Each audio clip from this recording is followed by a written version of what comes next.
as I mentioned, we're going to be talking today about narcissistic abuse, the new self after narcissistic abuse. That's what we're going to be talking about today. Waking up to the new self after narcissistic abuse. Greetings all. Greetings all. So welcome to the Intermediate channel. My name is Dr. Nana Gyesie, and I'm a transformational coach. And lately, what I focus on is helping folks who've been through narcissistic abuse emerge on the other side, or folks who are still going through it, figure out how to get out of it. Grand Rising, welcome. Good to see everybody. Christy, hi everyone. Chosen One, hi, how you doing? Welcome, welcome, welcome, welcome. Hi, Shannon, welcome, welcome, welcome, welcome. So I want to be clear. Thank you so much, non-material tendency. So thankful for your words over the past few days. Oh, I'm so glad. I'm so glad. I want to hear more from you. But one of the traps that happens to folks who experience narcissistic abuse is after emerging from narcissistic abuse, people still believe that they are still the old version of themselves prior to narcissistic abuse.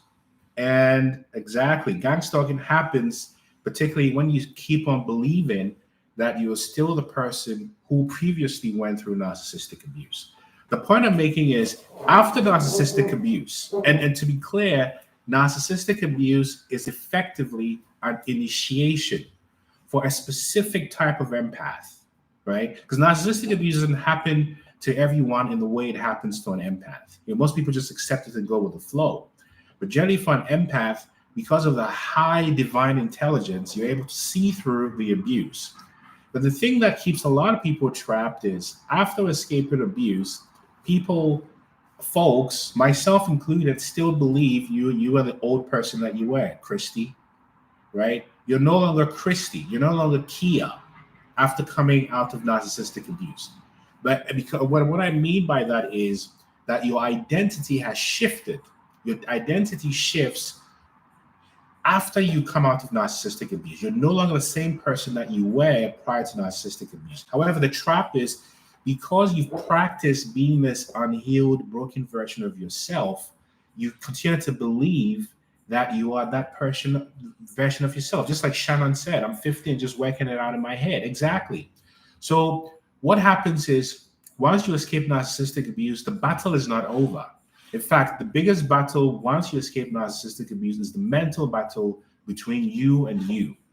In other words, the old version of yourself starts to fight with the not yet emerged, but emergent version of your new self to say, hey, you like that trauma. Chronic shame, you're right, Specs, you like that trauma, right? Why aren't you there?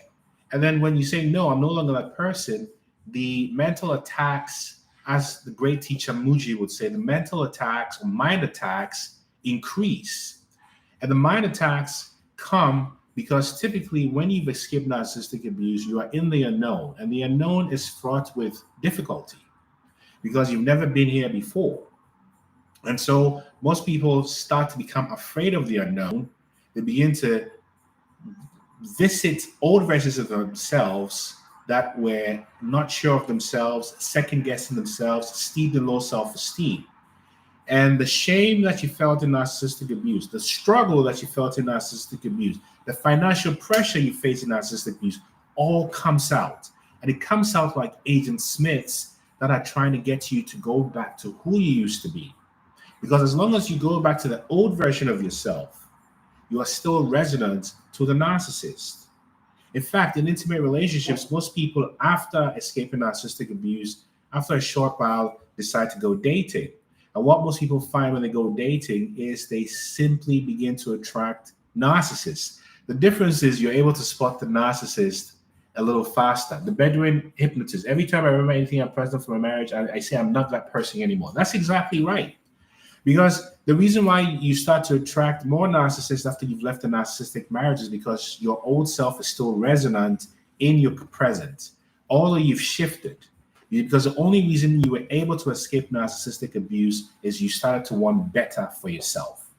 And when you start to want better for yourself, the conditions around you that didn't promote that feeling begin to fall out of range, you see? So, I'll speak on no contact with the Narc family very shortly. But the point is, when you escape from narcissistic abuse, You are no longer the same person that went in there. And let me give you examples from spiritual texts, right? So I'll start with the Buddhist text. When Prince Gautama got tired of, and truth, if you want to book a free session, you can book a free session on my website, innermileage.com, and we can have a 30-minute conversation. When the Buddha, Prince Gautama, Prince Siddhartha, got tired of the luxury and the projections in his palace, he decided to come out because it was a narcissistic kind of arrangement. When he came out, he saw pain and suffering, and that pain and suffering shifted him. And that's what led him to follow the path of enlightenment, which later made him the Buddha. The same thing happens with Saul, who was a bad, evil person, and then went on the road to Damascus, which is basically like the hero's journey, and then he became Saul. So Paul became Saul. Prince Gautama became the Buddha.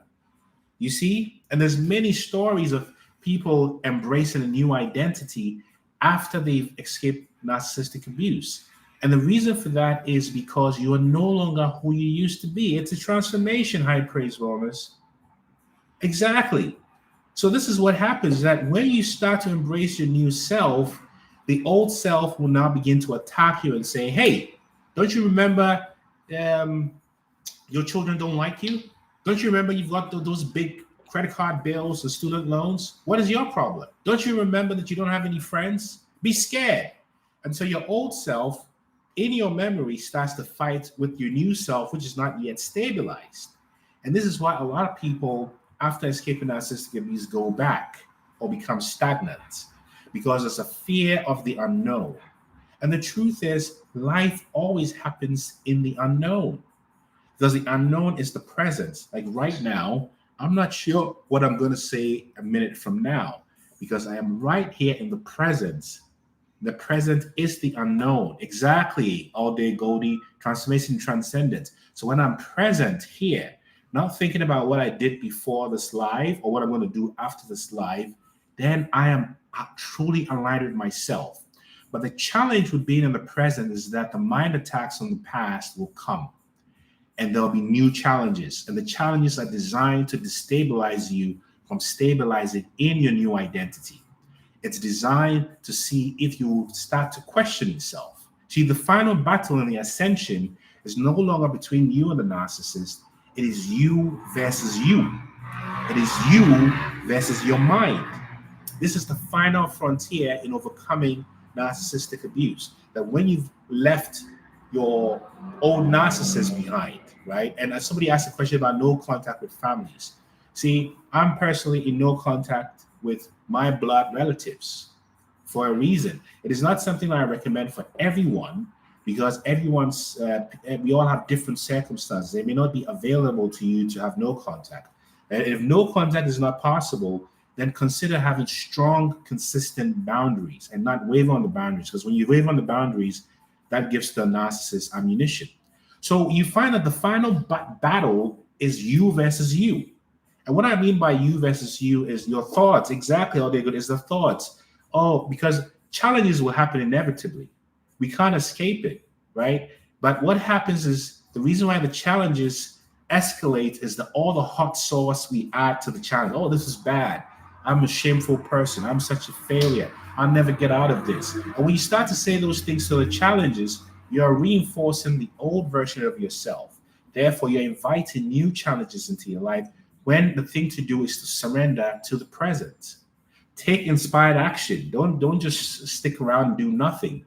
But it's about surrendering to the present and realizing that what the final battle is overcoming the old programming. The old programming that said you are not enough. The old programming that said you are not worthy. The old programming that said you will never be wealthy. The old programming that said you will never find love. The old programming that said you were a failure. The old programming that said unless you were doing for others, you were not doing for yourself. The old programming that said give at the expense of yourself. And the way you overcome that programming is always to ask questions of the mind in the present. When a mind attack happens, oh, this is bad. How am I going to ask yourself, whose thought is that? Where is that coming from? And these mind attacks or panic attacks have so much energy, it's so strong, it can overwhelm you. It comes like a tsunami, like a hurricane. And this is where the test of whether you're a true alchemist comes. And so when those mind attacks come, remember in ancient Egypt, there's something called the law of polarity. The law of polarity says if one condition is possible, then the equal and opposite can also be possible. In other words, if you're very sad, you can become very happy. So when these mind attacks come, lifestyling, you dealt with this with your boss. Shannon, I trust no one, especially myself. Why don't you trust yourself? When these mind attacks come, you realize that the battle is really you versus you. Because remember, everything in your mind becomes a thing. For example, this life was once a thought. I physically was once a thought. This phone was a thought. This computer was a thought. This building was once a thought. You were once a thought. So thoughts become things. The evidence of thoughts is in all the physical things around us. Everything around you and I, wherever you are on this planet, was once a thought. So you know that thoughts become things. So whatever you are thinking, especially the mind attacks, and I'm not talking about dealing with reality and saying, well, I have a challenge and what do I do about it, and find a solution. Where is God? You know that. This is about realizing that these are mind attacks, and the mind attacks are just like projections from the narcissist. They're like spells and projections. And if you get into agreement with those mind attacks, game over. So the thing to do, somebody asks, what do you do? Is to not resist those mind attacks, but to know that the mind attacks have come and to ask the question, from where do these mind attacks come? Because the mind cannot stand scrutiny. This is why it distracts us. The moment you start to ask questions of the mind becomes very shy, right? Patricia, greetings. We're trained to shadow our intuition. Exactly. Kat, greetings. The mind attacks come to get you to forget who you are, which is the new person in this new reality. So you realize that your job is not to dismiss the pain and suffering that you experience in narcissistic abuse, but to realize that you are no longer who you used to be. And the trick of the mind attacks is to convince you to go back where you've already left, go back to the past. And where does the past exist? Nowhere. The past doesn't exist, neither does the future. The only thing that's real is right now, because right now contains both the past and the future. Be ye transformed by the renewal of your mind, love and light. That's exactly what I'm talking about. When you come out of narcissistic abuse, the biggest thing you choose is the renewal of the mind. Comfort in chaos, insanity, nurse 8. What do you mean? Tell us more. So when you begin to renew your mind and say, I am not insecurity, I am not luck, I am not unworthiness, I am not these things. Where is this coming from? Then you realize that all of that is your mind projections based on the programs and the spells that were cast on you coming back to make a final hoorah. And it's up to you, hey Masha, it's up to you to decide whether you're going to agree and consent or not. And the biggest thing to do, as I mentioned a few moments ago, is to ask the question, to whom do these thoughts belong? And then you must not consent. I do not consent to these thoughts. I do not consent to these thoughts. Exactly. Lifestyle I wasted years revisiting the past. This is what happens. Renewing of the mind is being born again. Exactly. When you're born again, literally, you're a baby. You don't know how to walk. You don't know how to breathe. You don't know how to eat. So you're learning. And imagine putting a newborn baby in the middle of Fifth Avenue in New York City with all those skyscrapers and all that traffic. It's just overwhelming until the baby realizes, oh, this is a new world and I'm a small version of this new world. So I just have to adjust my eyesight to this place and eventually I'll find my way.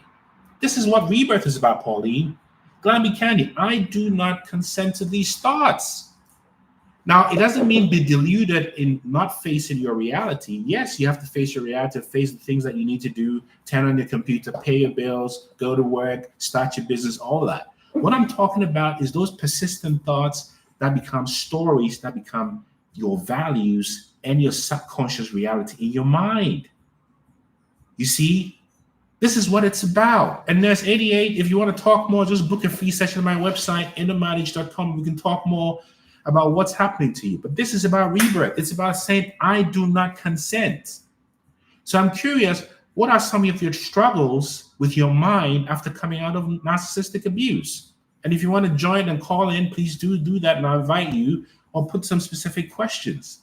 You see, but this is what happens. That the biggest battle you fight after escaping narcissistic abuse is the battle between you and you, not between you and the abusers. Because the biggest abuser in your life was you. You were programmed to abuse yourself. You see, this is what happens. And so when you get out of that, you start to become the opposite. Hello, love and light. How you doing? I'm good. How you doing? I'm well. Tell us, what's on your mind this Monday? Hoping that is a positive and a good one. So I'm trying to get my mind right. Yep. But just kind of like what has been going on in my life as far as dealing with narcissism. Mm-hmm.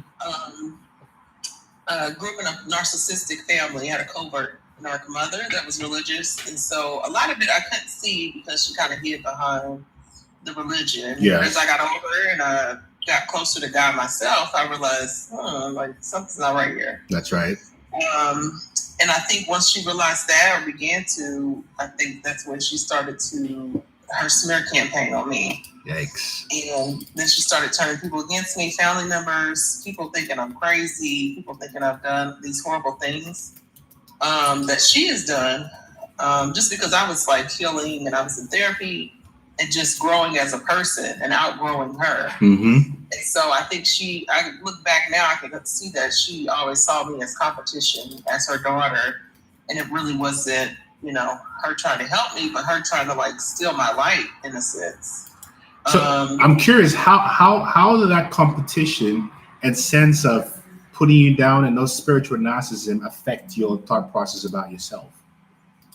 I think it affected me. I know the thing is I look back when I was a child and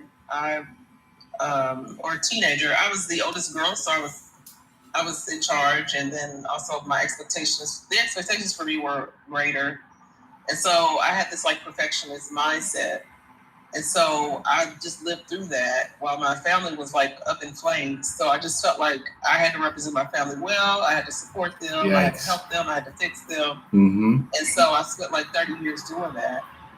Wow. And then my father passed, and then I just had this. I went to therapy and just like had this epiphany that the whole time my mother was like painting my dad as like the evil one, and it was really hard to just kind of, triangulating, and we never had like family togetherness, and so it was just like putting people. Whose turn is it to be abused this time? I guess it just affected my mindset in the way that. I just strive for perfection. And so I felt a lot of shame, never felt good enough, even though like I look at myself now and I'm like, I'm a great person. What about me? Like, why did I think I wasn't good enough? Like exactly. I became kind of a recluse. Mm-hmm. I gained weight and I had ended up staying with my mom after my dad had passed because she said she needed me to. And she spun the story that I needed her, and it was just like, what? Oh my God! This is exactly what they do. This is exactly what they do. Like she's so giving and loving, and that she needed to help me, and I'm just like, what? Exactly. So, oh wow! And so the whole time, the thing is, I still don't know that my mom is like this fraud. Yeah. And I'm protecting her from my siblings, but my siblings know. But I just could not see it. For whatever reason, God kept me blinded because, I just wanted to protect the kids because, like my nieces and nephews. That's right. This is how we were raised, and I knew that protection wasn't there, but my dad had passed. And so figuring that out, I was just in shock because I was like, wow. Yeah. So the final question I have for you is, how did you become the worst enemy in your life? How have you overcome those mind attacks with your new identity? So the way I've overcome the mind attacks is I definitely went to therapy. I've grown a relationship with God and just kind of understanding that my parents were here just as portals to bring me into this earth. I was born into this family, for whatever reason to cultivate something out of me. And allow me to see like my light and my power through God. Exactly. But just understanding that I have power. I think for a long time I just didn't realize the power and the light that I carry, Yes. and I allow other people to dim that. So daily, I do affirmations. Definitely, I'm in my word, listening to messages. That's right. And just loving myself. So I really cut off people, cut off my family. I want no contact. Exactly. Wow. No contact. Wow. And so it's odd, like going into the world, because even just meeting people who I know, my mother has kind of like, she went to the extreme of like turning people against me. Of course. It's like any mutual we have, now we have a weird relationship, or they just kind of look at me weird, or they're cold. And I'm like, wow, this lady really trying to destroy my life. Exactly. And you see, what I heard you say is, I used to be a perfectionist. I used to seek approval. And now I'm in the place of therapy of embracing and loving myself. You see, this is why your name says it all, love and light forever. And I thank you so much for sharing this with us today, love and light. No problem. Sending you peace and light. Thank you. This is exactly what we're talking about, right? So her new identity is not to be shackled by this perfectionist prison that her mother created. And so when you come out of that, your new identity, there will be mind attacks that say, you're not perfect, you're not good enough. And when you add to that, you get stagnant. So that's, as was just shared, the key is to overcome the mind attacks, that programming that would come to say, no, you're not this new person, you're a fraud. This is woo-woo stuff. This is not real. Deal with reality. Those are just Agent Smiths that are trying to prevent you from breaking out of the matrix. Because waking up from narcissistic abuse is breaking out of a program, breaking out of the matrix. That's exactly what it is. Because when you break out of narcissistic abuse, you begin to see reality completely differently prior to when you were blind to what narcissistic abuse is. And you realize that there is no real alignment with your new self until you overcome, thank you, it's me, Breezy, until you overcome the stories in your mind from your old programming. And the way you overcome the stories in your mind from your old programming is to be rooted in the present, not the past, which was painful, or the future that brings anxiety. Because remember, the past and the future do not exist, right? Jazz and light, jazz and laughter. The future doesn't exist, neither does the past. It's all in the present. And in the present can be challenging, the present can be boring, the present can feel long, which is why we want to be distracted by things that take us to the past or the future. You see? And when you're focused on the present, this is how you overcome. You're aware of what's happening to you. You can see the mind attacks. You can feel the energy of anxiety. You can feel the energy of fear, the energy of low self-esteem, the energy of your previous narrative, the previous reality, which was so real, you almost want to make it real again. But it's all right here. It's all right here. And in this moment, you resist any agents that try to get you to the past. You do not consent energetically. That's the biggest part. And here also, affirmations make a big difference. There is no reason to escape the present, because the present is where you rise like the phoenix, Dawn Marie, right? The eternal now, high praise wellness, the present. And yet most of us want to escape the present. And when you escape the present, you bypass the actual spiritual possibility of ascending. Because you cannot ascend by bypassing. You ascend by actually going through the process, going through the pain, going through the discomfort, being with the fear, being with the unknown. And when you look at the unknown, it's almost like looking into the darkness. Instead of being afraid of the dark, look into the darkness until your eyes adjust to the darkness and you can see and you realize there's nothing to fear in the darkness. That's the alchemy, Dawn Marie. This is the alchemy of transformation. And you have to repeat this over time and time and time again until it becomes your new reality. Because from a neuroscience perspective, it is repetition that creates habit. Remember, your old self exists because you repeated those thoughts for decades, 10, 20, 30, 40 years. You look into the darkness. Global, I close my eyes when walking in the dark. This is what meditation is. Meditation brings you to this place of emptiness. And it is emptiness that you begin to create. You know, the primordial emptiness. that you see talked about in Hindu cosmology, in Christian cosmology, in the Buddhist cosmology. Because that's the balance of light and dark, Sean. No fear, love, and light. It is staying in the present that allows you the opportunity to observe your thoughts and change. So wise, Goon Lord. And I'm sure you're a Goon Lord for these narcissists. See, this is how it works. So the trick is to remain in the present and begin to identify your discomfort and your anxiety and feel into the energy. What does discomfort feel like? What does unworthiness feel like? Where am I feeling this unworthiness? Is it in my belly? Is it in my shoulders? Because remember, it's all stored somatically. It's all stored in the body. So when you begin to examine what is exactly happening to your discomfort or fear, whatever and however it manifests, it will manifest. It will manifest in the space of another relationship going bad, or unforeseen bills showing up, or it's just all kinds of things that happen that trigger you into a place of worry. And in the place of worry, there is no transformation. Remember, transformation is not the absence of challenges. It's navigating and transmuting challenges. That is where transformation is. So we're not talking about bypassing. We're talking about being with the uncomfort, the discomfort. You see, this is how you overcome the old self, because the final battle in this narcissistic saga is between you and your righteous mind. This is the real truth. It's not you versus something outside you. It is you versus your memories, the old stories. Exactly, all day goody, all day goldie. It's about overcoming the stories that you've been telling yourself. And where did those stories come from? Those stories came from your abusers. This is how spells are cast.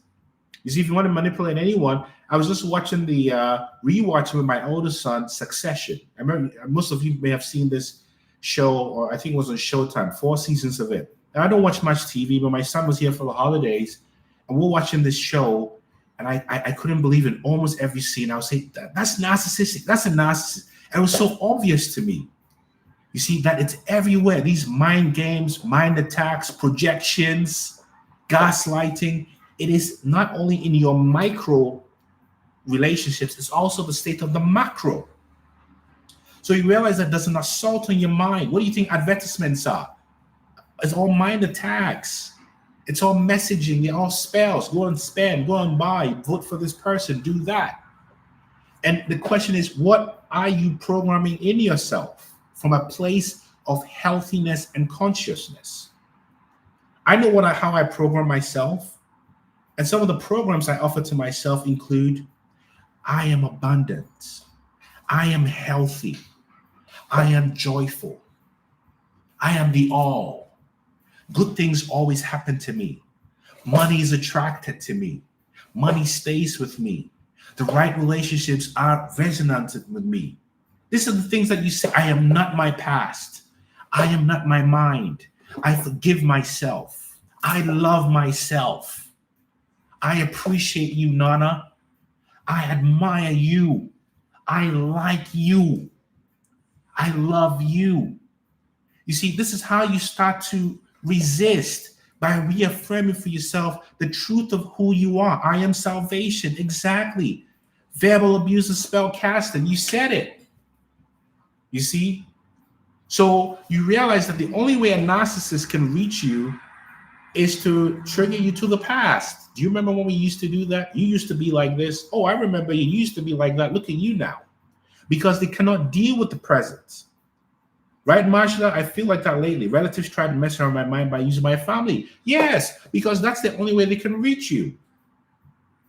Because without triggering you to go to the past, you are at a level that anyone who's unhealthy cannot reach you. This is why it's important to not consent. Not consent to the tricks of your own mind. You see, your own mind.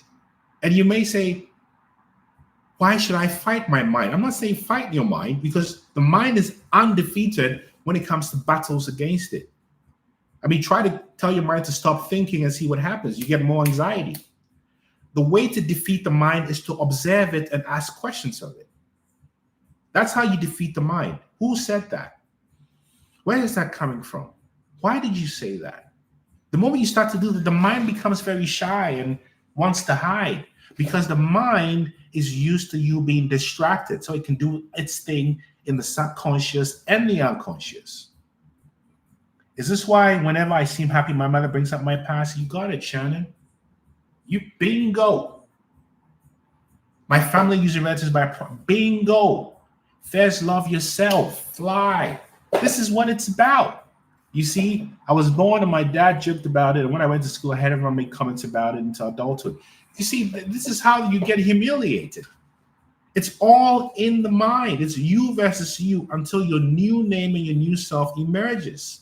This is why a lot of people, after coming out of spiritual awakening, look different. They change. They change their names. They change their hair. They change the way they look physically. They change their diets. It's the emerge. It's not that you trying to be something you're not. It's you becoming the true version of you. And the way you become the true version of you is an inquiry with yourself, questioning the mind. Because the mind can only be defeated when it's observed and questioned, not resisted. You see, you have to draw boundaries, Majda. This is the whole kit and caboodle. So you realize that the programming is designed to keep you in an old version of yourself that no longer exists. Who you were doesn't exist anymore, except in memory. So the narcissist will trigger that memory.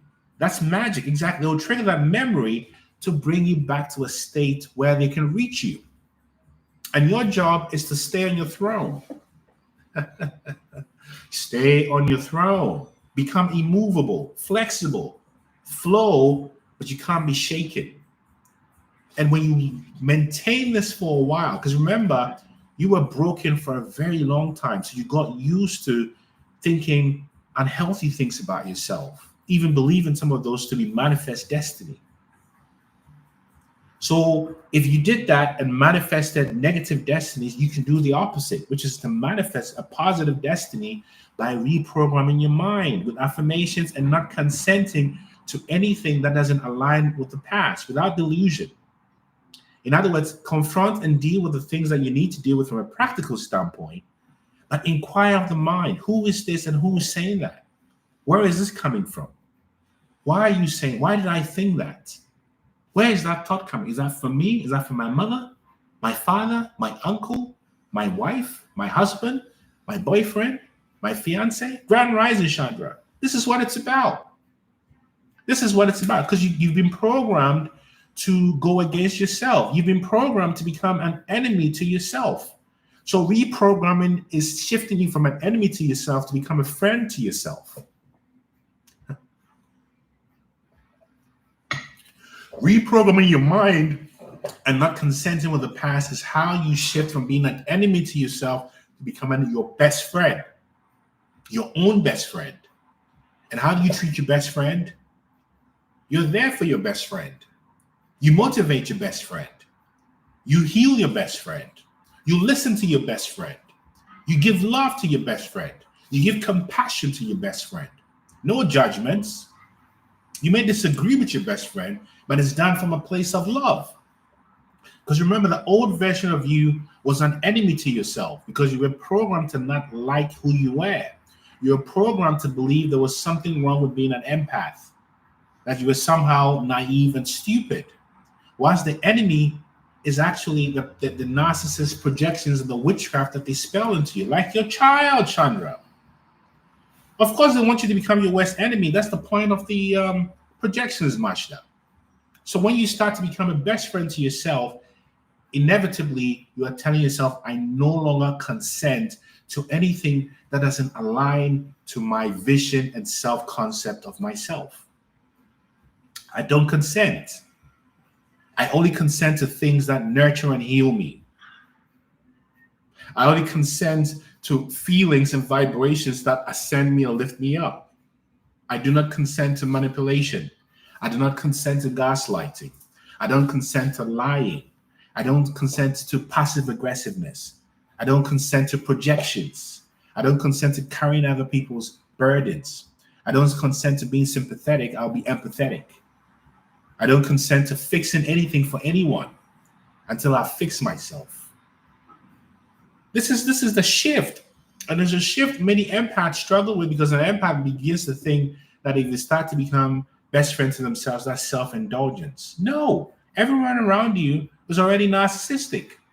Your goal is to realize that you've woken up from a world where you were an anomaly. You were an anomaly. And you an anomaly is why you were targeted. You were not targeted because you were weak. You were targeted because you are strong. And for many of us here, I'm sure you were not targeted by individuals. You were targeted by covens and squads. And narcissists enroll people to target you because a narcissist cannot defeat you on their own. Do you see what I'm saying? It does feel lonely. Of course it does. And the loneliness is actually separation, so you can develop a deeper relationship with yourself. That's the point of loneliness. In spiritual terms, the term is going into hermit mode or monk mode or nun mode. Hermit. And that hermit mode is where you repair. You begin to get comfortable with solitude, like Vana Maria Lanush Buena said. This is what it's about. Because how can you begin to love yourself if you don't know yourself? And how can you know yourself if you don't spend time with yourself? You cannot know yourself with other people. You know yourself by spending time with yourself. So maybe I'll take one more live call. If somebody wants to dial in, or not dial in, but prompt themselves to speak, I can take one more before we end this live today. But this is about your new identity, the healing era. That's right. And especially now in 2025, you're going to see many new stories that will distract you from the present. Are you going to fall for it? Yes, you want to be aware of what's going on, but remember, the only thing that's true is what you create here and here, and what you allow yourself to observe and align and be available for. And if you make yourself available to abuse and distraction, okay. But remember, you just escaped that, or you're trying to escape it. So the thing to do is to embrace this place of self-compassion. It's okay. I love you. Don't worry. It's all going to be okay. It's all going to be okay. Everything is under control. You have me. I am here for you. You begin to affirm yourself for yourself. This is how you begin to create a loving relationship, so that anyone who comes into your life that does not offer love in the way you offer it to yourself is just not resonant with you. You're not going to be chasing feelings or chasing validation. So anything that doesn't honor and nurture you will become apparent immediately, because you started to treat yourself nicely. You begin to see disrespect. Nobody can gaslight you. That's how you know you are in the new identity. And when you're in the new identity, you're going to be tested. You're going to be tested by challenges. And the challenges are designed to help you ascend, not buckle. How do you become a light worker if you haven't overcome darkness? That's what makes you gangster. By overcoming your mind and overcoming yourself. Simply by becoming the observer. Simply by becoming the observer, you see? And when you become the observer, the mind begins to realize it can no longer trick you.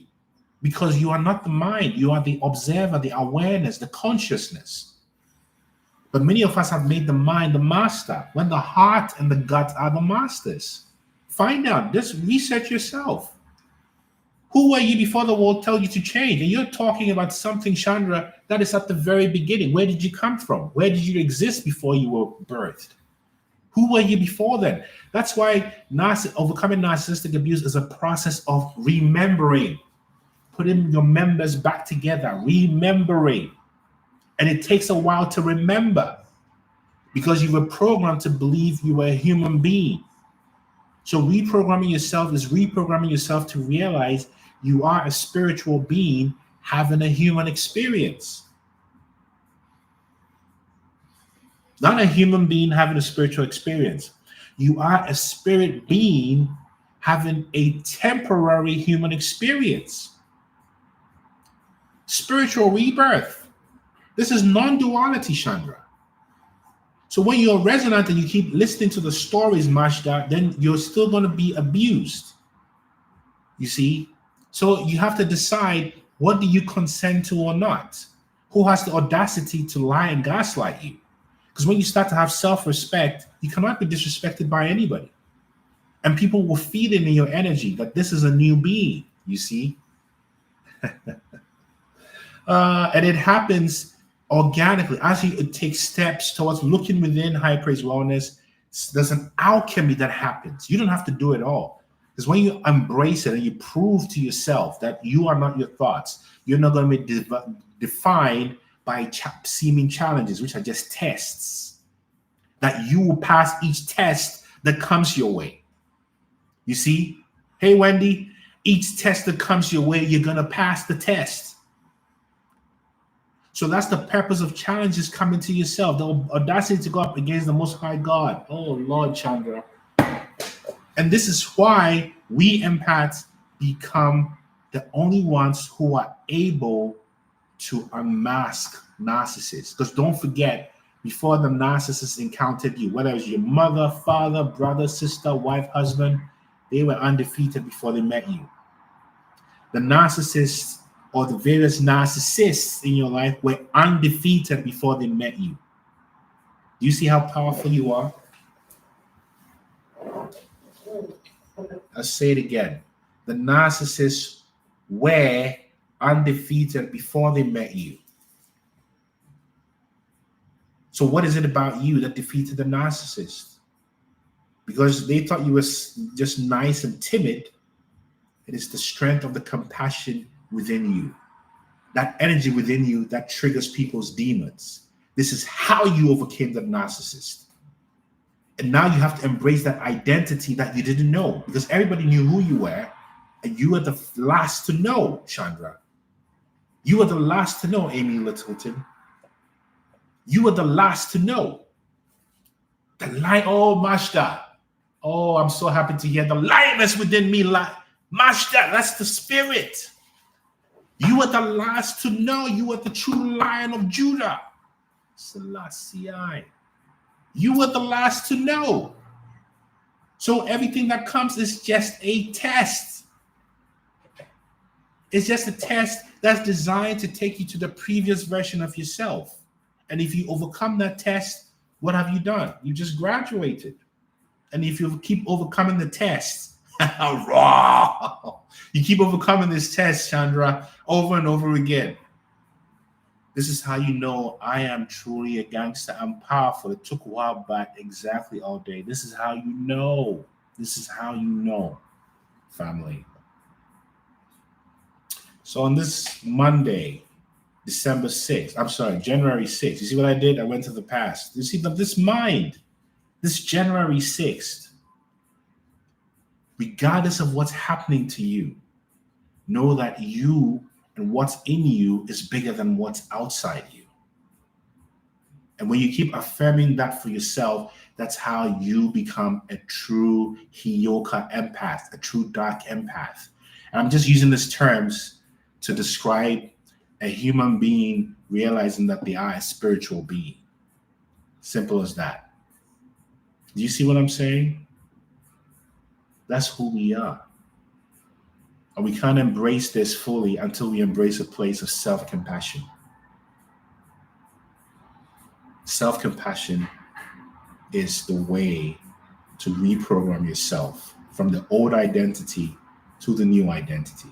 And in this new identity, you become resonant to other empaths like you, not the narcissists who are resonant to you in your old identity. Do you see what I'm saying? This is the message for today, my family. I want to send you all lots of love and healing and light. We'll be back on Wednesday, so I hope you can join on Wednesday. And if you have any questions, you can send me a DM. Oh, Wendy, you know how much I appreciate you, Wendy? Wendy's a special one. Wendy Anderson. One love, Wendy. So I just want to send you lots of positive light. If I can be of help to you, you can book a free session on my website at innermileage.com. It's a free 30-minute session. We talk one-on-one. If not, I see you on Wednesday. Peace and light. And remember, the battle is not against the narcissist who abused you. It's you versus your mind. And it's not a battle. It's really about observing. Do you see? Observing with compassion. So keep observing. Peace and light. Peace. Peace, peace, peace, peace. Thank you all.